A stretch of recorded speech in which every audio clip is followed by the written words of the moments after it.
Qu'est-ce que tu fais? Je vérifie que les fenêtres soient bien fermées. Pourquoi?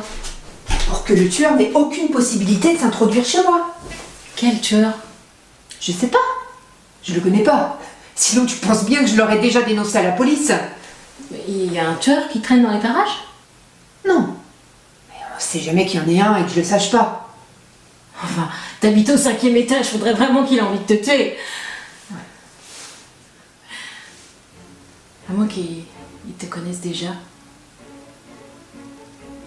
Il t'aurait rencontré dans un supermarché. Tu lui aurais marché sur les pieds sans faire exprès. Et lui, il supporte pas qu'on lui marche sur les pieds. Parce que sa mère, quand il était petit, lui écrasait avec une armoire. Il en a gardé des séquelles à vie. Il est devenu psychopathe des pieds. Il bute tous ceux qui les touchent. Ah, tu vois que j'ai raison de vérifier mes fenêtres. Patricia Cornwell est née le 9 juin 1956 à Miami. Tu savais que c'était une descendante d'Harriet Beecher Stowe? Celle qui a écrit La case de l'oncle Tom. C'est un détail, ça. Ah, mais c'est dans les détails qu'on trouve l'assassin.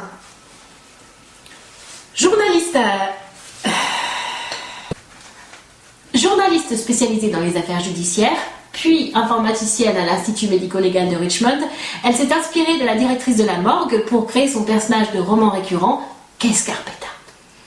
Elle a écrit 3 livres. Pouf, refusé. Elle écrit Post-Mortem. Pouf, refusé par 7 éditeurs.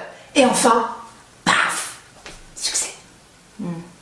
Elle a été mariée à un homme, puis à une femme. Ça me rappelle quelqu'un. Elle a été dépressive et alcoolique. En même temps, on est tous un peu dépressifs et alcooliques. Alors, J'ai pas grand-chose à en dire. Il y a des meurtres, une enquête, et à la fin, quand... Ah non, pas de spoil. Alors j'ai pas grand-chose à en dire. Ça se lit bien, c'est assez addictif. Mais enfin, quand on sait vraiment qui est le meurtrier... Mais tu vas pas me raconter la fin de tous les bouquins? Non. Je voulais juste dire... tout ce boulot pour arriver à ça... Non, moi je préfère quand c'est plus psychologique. Ah mais ça m'étonne pas de toi. Non mais c'est parce que t'as lu que le premier. Quand tu lis les 24 tomes, eh ben tu rentres plus dans la psychologie des personnages récurrents, tu vois. T'as lu les 24? Oui. Oui, ça c'est parce que quand j'étais petite, je voulais être médecin légiste. Alors Qu'Escarpeta, c'était comme un modèle pour moi.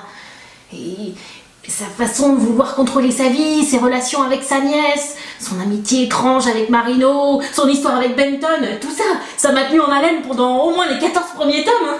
14? Mais c'est les feux de l'amour ton truc, hein. En plus glauque. Et au niveau relationnel, il n'y a pas grand-chose. Et on s'en rend pas compte dans Post-Mortem.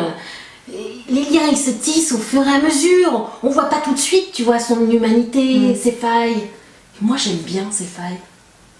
Ils apparaissent dans quel tome, ces failles? Je sais plus. Je vais les relire.